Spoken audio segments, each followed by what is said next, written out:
This weekend, as the citizens of the United States and perhaps people of the world witness yet another Super Bowl experience, I wanted to take the opportunity to thank those of you who attend Mass or religious services each and every Sunday, because it is in these activities that we receive the grace, the power of God to carry on our mission.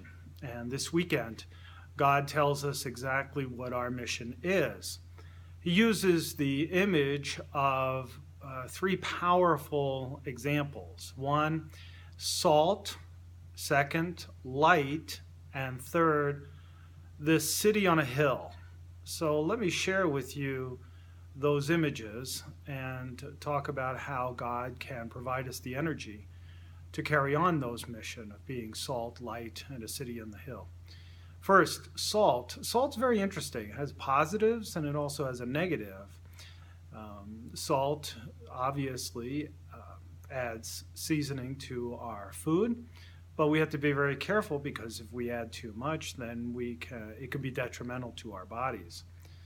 But salt also in ancient days preserved food well before refrigeration. Salt cured meat, for example, and kept it edible for a long period of time.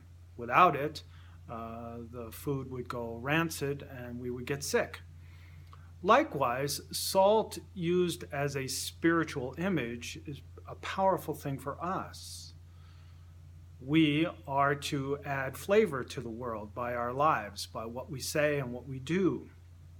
But also, salt in the ancient times was used, especially by the Romans, when scattered across the land, once they conquered a city or state, would render the land infertile.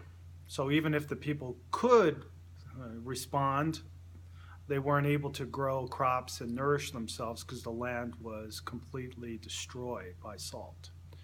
Likewise, we who live the Christian life are called to not only add seasoning to the culture that we're in, adding a certain flavor to our lives and those around us, but also we are to carefully look at our society and lay dormant or infertile those things that are ugly or sinful or detrimental to the spiritual life. And so we are very much like salt. We add flavor, but we also are very careful to eliminate that which causes division and problems in the spiritual life. How about light? Obviously, we are called to be people of light.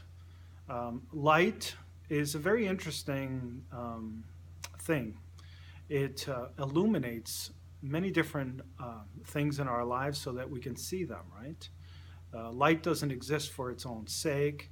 We don't celebrate the sun for its own sake. We don't hang lights or artificial lighting for its own sake. We use natural and artificial light to look at things and focus that illumination so that we can discover new things in our lives.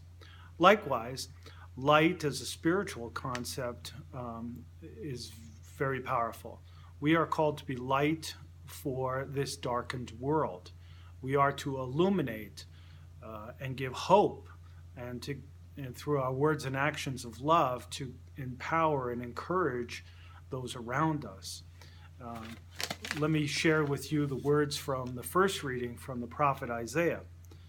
If you remove from your midst oppression, false accusation, and malicious speech, if you bestow your bread on the hungry and satisfy the afflicted, then light will rise for you in the darkness, and gloom shall become for you like midday.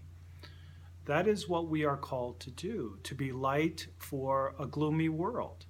Those of us who live in the Salt Lake City area where I live are pretty familiar that during this time there's this awful inversion in which smog and the cold weather layers us with this sort of gloomy experience in which the sun cannot come through, and it's pretty burdensome this time of year. It is pretty kind of heavy upon our spirits.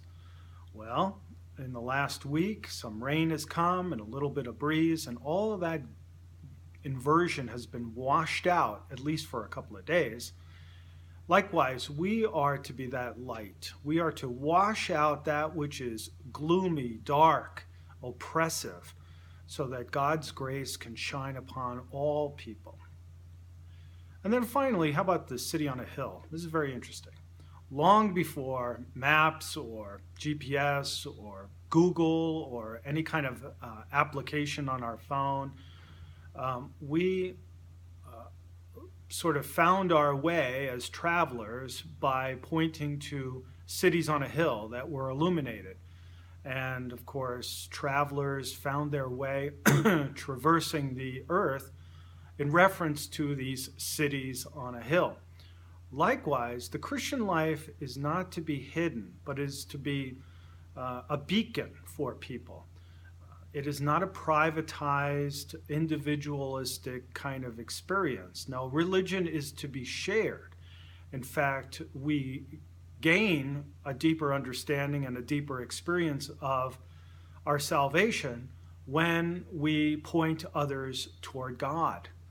I don't know how many miracles there have been in the New Testament where the person who is healed or forgiven or changed by Christ, Christ always turns to them and says, your faith has saved you.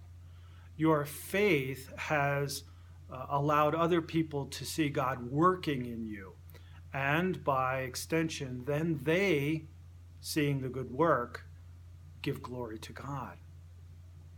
My friends, this is a tall order to be salt, to be light, to be a city on the hill, to remove any obstacle that our friends, our family members, our co-workers, the people we share this planet with, removing any kind of obstacle in their lives with God's grace to help them live closer to God and more in love with one another.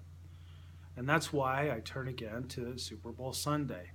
Why every Sunday is super, because we come to Mass or a religious service and our batteries are recharged once again by His Word and His sacraments, so that we can add a little bit of seasoning to this world to bring out the great taste of God's goodness, to be a light for other people to see beauty, truth, and goodness that exists in our world, but sometimes is covered over with gloom and darkness. We break through that with an illumination of our lives for them. And then finally, as a city on the hill, that our lives transformed by God are not hidden. They're not shoved under a bushel basket. They're not privatized in any way, but they are visible and they are positive, and they provide direction and navigation to people so that they may, with us, travel toward God in this life. So, may you be filled up with God's grace. May you be salt, light, and a city on the hill, so that we all may experience the beauty of God.